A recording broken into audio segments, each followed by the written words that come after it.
Bonjour à tous. Dans cette nouvelle vidéo, nous allons établir une différence entre une possession diabolique, la dépression et la folie.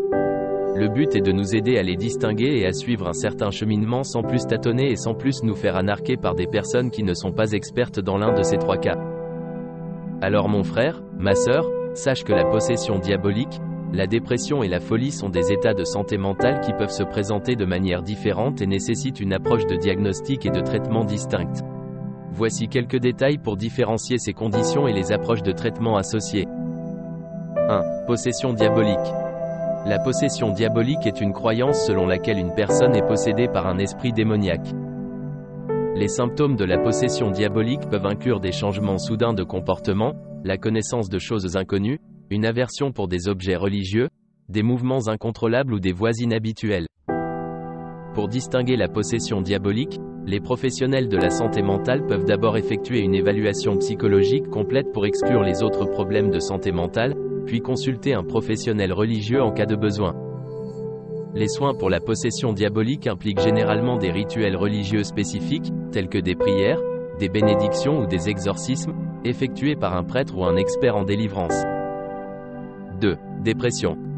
La dépression est un trouble de l'humeur caractérisé par une tristesse persistante, une perte d'intérêt pour les activités, des changements de sommeil et d'appétit, une fatigue, une perte d'estime de soi, des difficultés de concentration et des pensées suicidaires. La dépression peut être causée par des facteurs biologiques, psychologiques et environnementaux.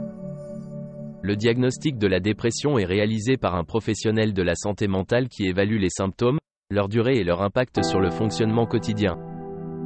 Le traitement de la dépression peut inclure une combinaison de psychothérapie, comme la thérapie cognitivo-comportementale, et de médicaments antidépresseurs, prescrits par un psychiatre.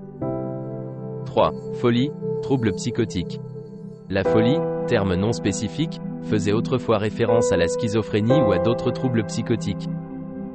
Les troubles psychotiques peuvent inclure des symptômes tels que des hallucinations, perception de choses inexistantes, des délires, croyances irrationnelles ou fausses, des discours incohérents et des comportements désorganisés. Les troubles psychotiques sont généralement diagnostiqués par un psychiatre ou un professionnel de la santé mentale, qui évalueront les symptômes, la durée et l'impact sur le fonctionnement quotidien.